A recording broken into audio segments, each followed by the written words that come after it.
Section 1. You will hear a man talking to the customer services manager of a bank. First, you have some time to look at questions 1 to 5.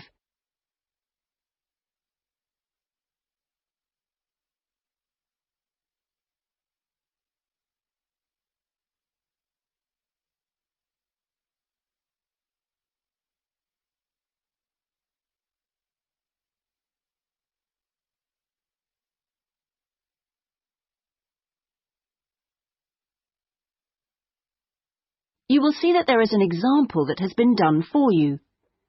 On this occasion only, the conversation relating to this will be played first.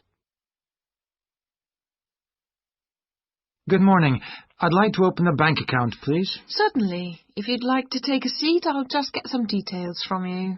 It won't take long. Thanks. Is it a current account or a deposit account you wanted? A current account? The man wishes to apply for a current account, so current has been written in the space. Now we shall begin. You should answer the questions as you listen, because you will not hear the recording a second time. Listen carefully and answer questions 1 to 5.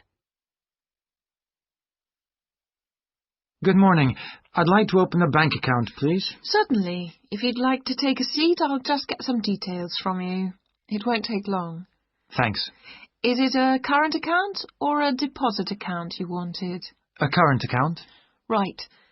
I've got the application form here then. We have different types. I see you've got our leaflet there. I've decided on the one called Select. Right, that's fine. So, first of all, can I have your full name, please? Yes, it's Peter Hennis. That's Pieter. Is it Hennes? Only one N, actually. It's a less common spelling of the name. Oh, right. Okay. And what's your date of birth, please? The 27th of the 1st, 1973. Right. And will this be a joint account? No, just myself. Okay, fine. And where are you living, Mr. Hennes? 15 Riverside. Is that all one word? Yes. Exeter? Yes. How long have you been at your present address? Is it more than 2 years? Just 2 weeks, actually. I only arrived in the country a month ago. I'm from Holland. Oh, that's fine. But we normally ask for a previous address in that case. Oh, yes. Well, it's Rielsdorf 2. That's Rielsdorf 2, Utrecht. Holland. Okay, thank you. Do you have a daytime telephone number? Yes, I think the number at my office is 606-295. Just a minute, I'd better check. Oh, no, sorry, 616. I'm not used to it yet. Would you like my home number, too? Yes, please. It's 796431. Are they both local numbers? Yes. Before you hear the rest of the conversation, you have some time to look at questions 6 to 10.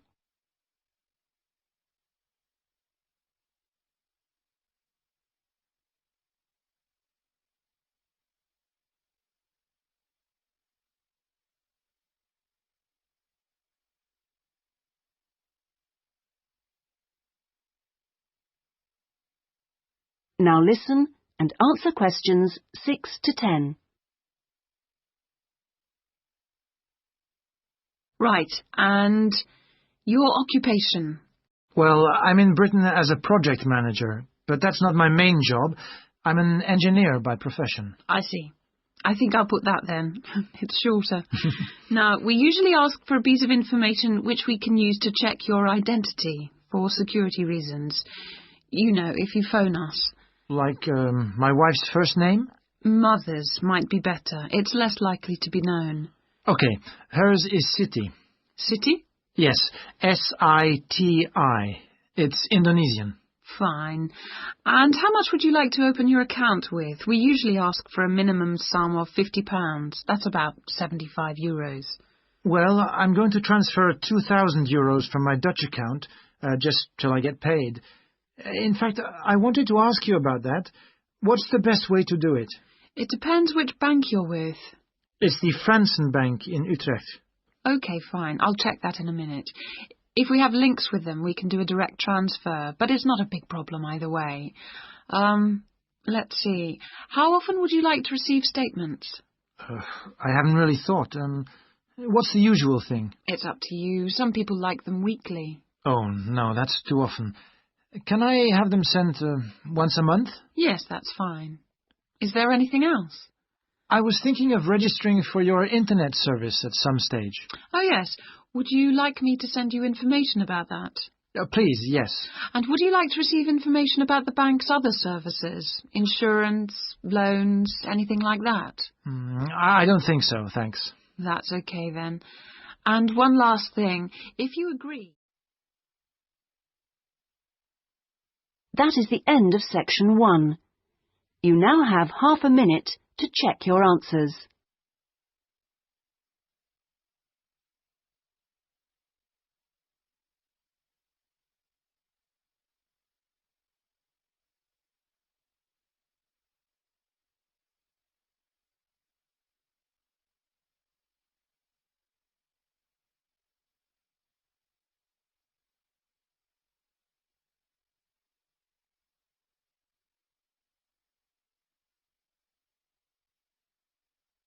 Now turn to section 2.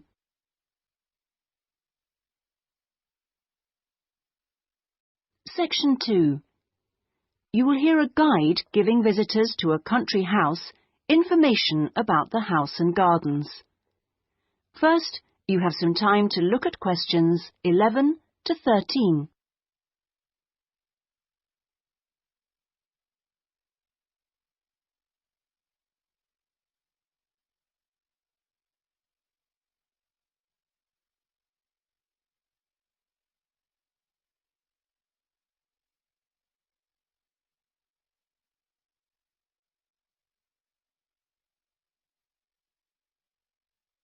Now listen carefully and answer questions 11 to 13. Welcome, everybody, to the lovely house and gardens of Rosewood, once the home of the famous writer Sebastian George. He bought the house in 1902, although he had first seen it 2 years earlier. At that time, the owners let it out to a tenant because George was too slow making up his mind to buy it. When it came back on the market, there was no hesitation, and he bought it immediately for £9,300. Even though the house had no bathroom, no running water upstairs, and no electricity. When he came here, he'd been married for 10 years. During that time, he'd become one of the most famous writers in the English-speaking world. His professional success was enormous, but his personal life wasn't as successful. He was no longer on speaking terms with his brother and had been devastated by the death at the age of 7 of his elder daughter, Josephine. Moving to Rosewood allowed the family to start a new life. George regarded Rosewood as a pure example of a traditional country house of this part of England and did some of his most successful writing here. The house and its grounds became the family haven and their escape to privacy and quiet. The walls and the mullioned windows were built of the local sandstone. The tiles on the roofs and the bricks of the chimney stack were baked from local clay, and the wooden structures inside came from oak trees which grow around here.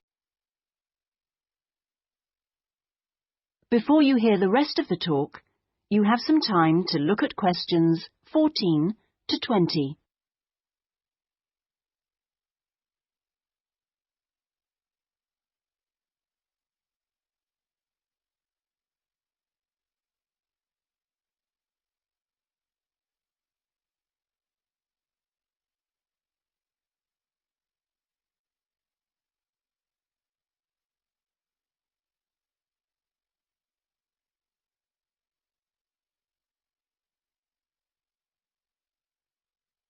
Now listen and answer questions 14 to 20. Now, please look at the map I've given you of the house and gardens. We're here at the information centre.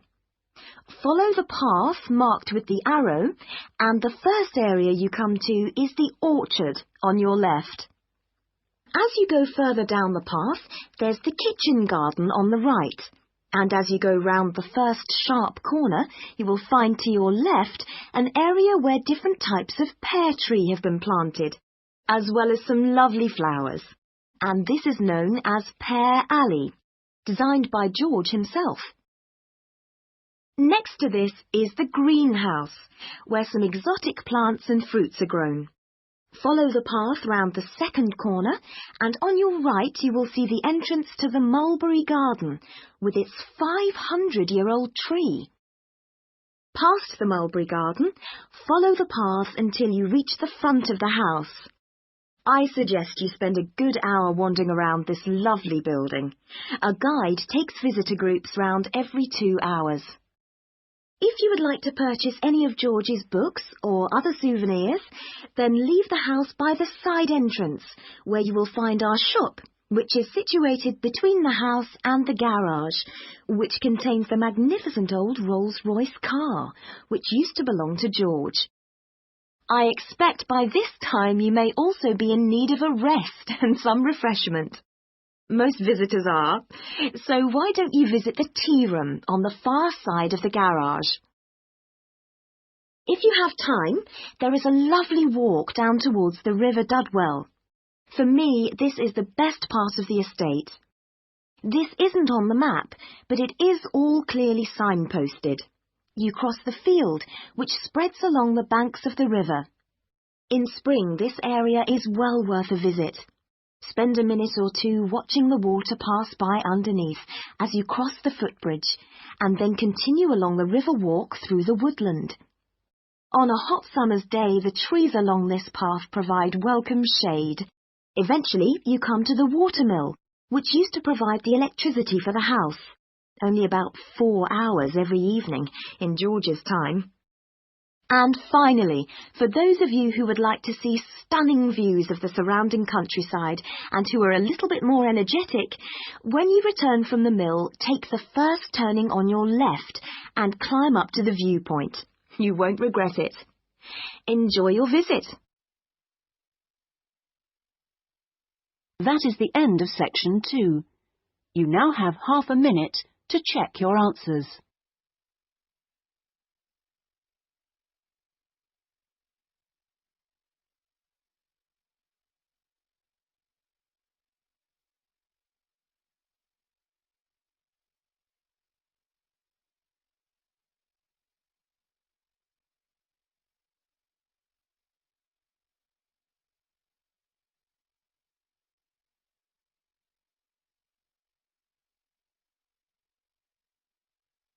Now turn to section 3.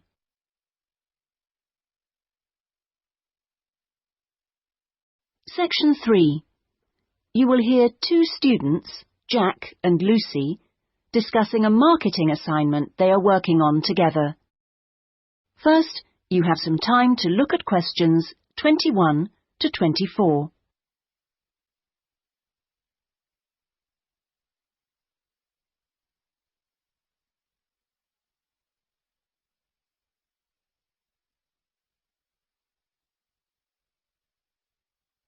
Now listen carefully and answer questions 21 to 24.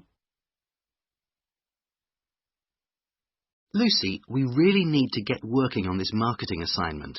We've only got 5 weeks left to the end of term to design it, carry it out, and then write up the results. Sure. Well, let's get started right now. Let's go over the instructions. What exactly do we have to do? Well, it says here we have to look at one area of the entertainment industry. There's a list of the different types. What are they? Music, cinema, theatre, sport, and eating out. Is that all? Looks like it. So we choose one branch of the industry and then we look at how 2 different groups of people use it. Is that right? Yes. And do we have to use any particular method to get our data? Can we mail out a questionnaire or do face-to-face interviews or maybe even observations? Well, actually, it looks like we don't have a choice. We have to do telephone interviews. OK, so at least we don't have to waste time deciding between the different methods. Yeah, that's right. Oh, and the other requirement is the number of interviewees. Not too many, I hope. 10? 20? Well, we have to do 2 groups, remember, and it looks like we have to interview 15 for each group. That's 30 altogether then. It's going to take ages. Yes, but remember we're working on this together, so we'll only have to do 15 each. OK, so those are all the requirements? Yes, looks like it. So, first, which area are we going to choose? My preference would be cinema, since that's where I spend most of my money. I don't think that's such a good idea. I don't think there are huge differences in the market there. I mean, you get young and old, male and female, rich and poor, all going to the same movies. Yeah, maybe you're right. Let's make it music then. Right. So, what 2 groups will we compare and contrast? Male and female? No. Most of my female friends like the same music as me. Different age groups will be much more likely to show up differences, I think. Before you hear the rest of the discussion, you have some time to look at questions 25 to 30.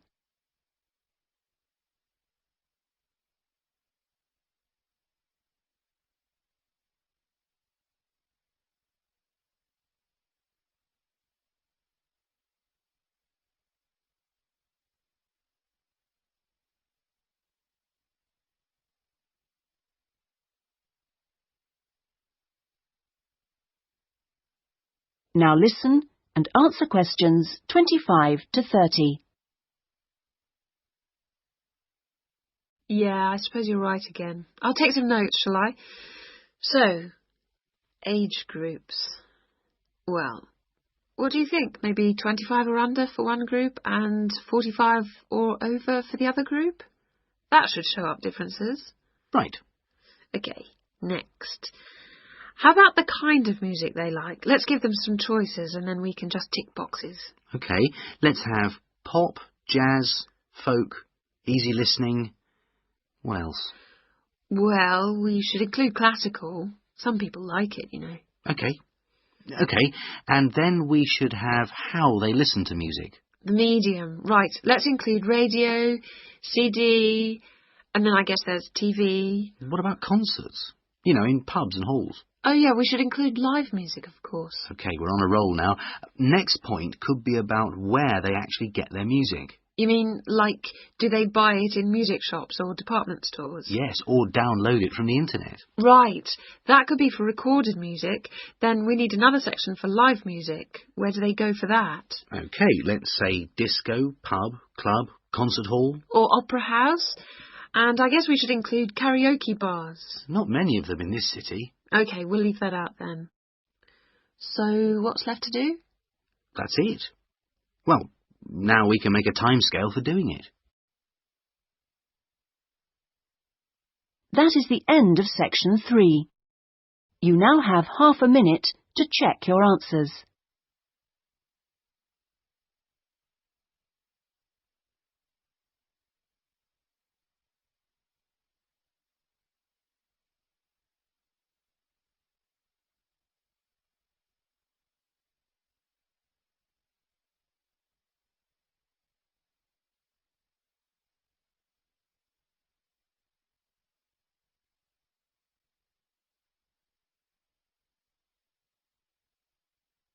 Now turn to section 4.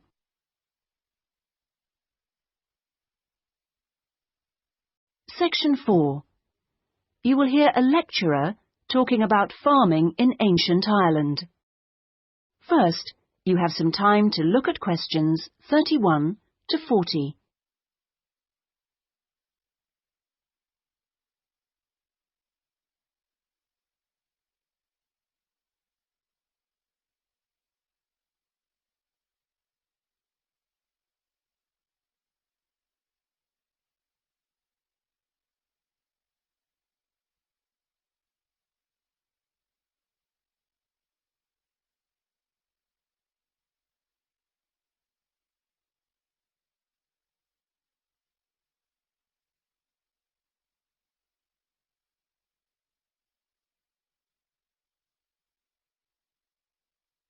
Now listen carefully and answer questions 31 to 40. Good morning, everyone. Last week we were looking at the hunter-gatherers in Ireland, across the Irish Sea from England. Today we're going to move on to the period between 4,000 and 6,000 years ago, known as the Neolithic period, which is when a total farming economy was introduced in Ireland. Now, there are several hypotheses about the origins of the first Neolithic settlers in Ireland, but most of these contain problems. For instance, there are considerable archaeological difficulties about the theory that they came from England. The evidence doesn't really add up. But there are even greater practical problems about the theory that they came directly from continental Europe. For one thing, it's not clear just how sufficient numbers of men and women could have been transported to Ireland to establish a viable population. As you know, the hunter-gatherer economy which existed beforehand was based on small, scattered groups. The farming economy would almost certainly have required much larger communities to do all the work needed to plant and tend sufficient crops to sustain them through the year. The early farmers kept various animals, including cattle and sheep. There's also evidence of pigs, but it is possible that these could have been descended from the native wild species. Now, we know from modern farming that if the level of breeding stock falls below about 300 females, the future of the species locally is at risk. So we must assume that from the beginnings of Neolithic farming, the number of breeding sheep would have considerably exceeded 300, and the national cattle herd must have been of a similar size. The question is how these were brought to the area and where they came from. It's usually suggested that the Neolithic settlers used skin-covered boats to transport livestock, but this method would have severely restricted the range of the colonizing fleets. The sheer volume of animal transport necessary means it's unlikely that this livestock could have been brought from anywhere further than England. What about crops? Well, two main cereal crops were introduced to Ireland during this time: wheat and barley, both in several varieties. The main evidence for their presence consists of impressions on pottery, where a cereal grain accidentally became embedded in the surface of a pot before it was fired. The grain itself was destroyed by the firing, but it left an impression on the pot which could be studied and identified by botanists.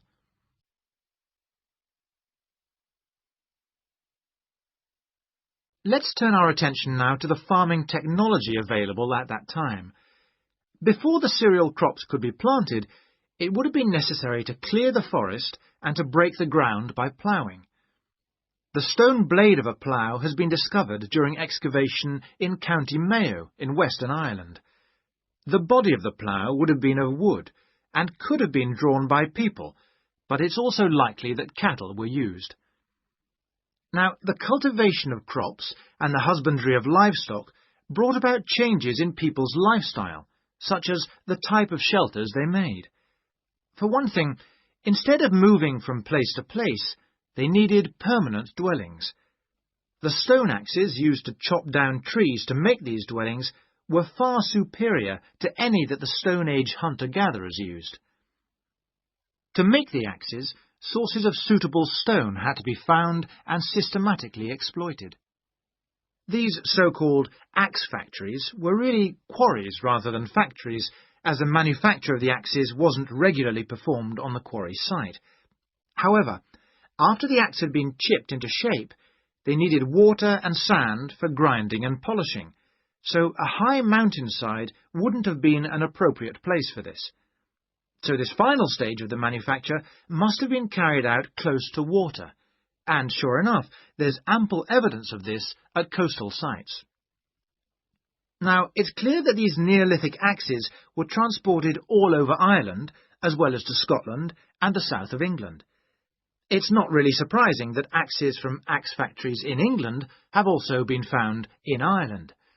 At the very least, this indicates that there was a link between the two islands during that period. One of the most useful innovations of the colonizers was pottery making, which was quite unknown to Irish hunter-gatherers. The pottery was probably made by shaping clay into a ball with the hand, and then hollowing it until the walls were the right thickness. After firing, the outside was often polished. This would have helped the pots to retain water, as they weren't glazed.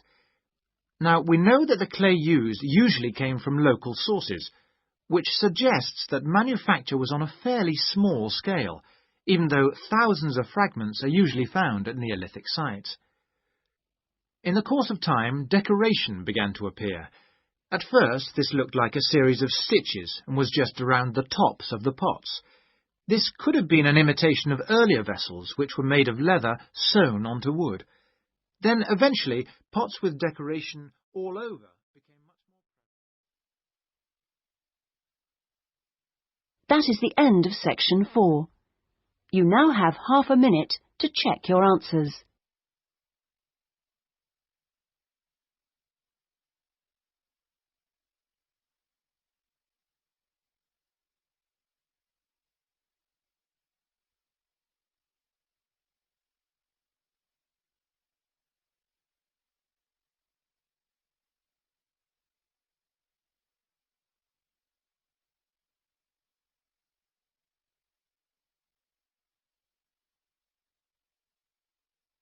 That is the end of the listening test. In the IELTS test, you would now have 10 minutes to transfer your answers to the listening answer sheet.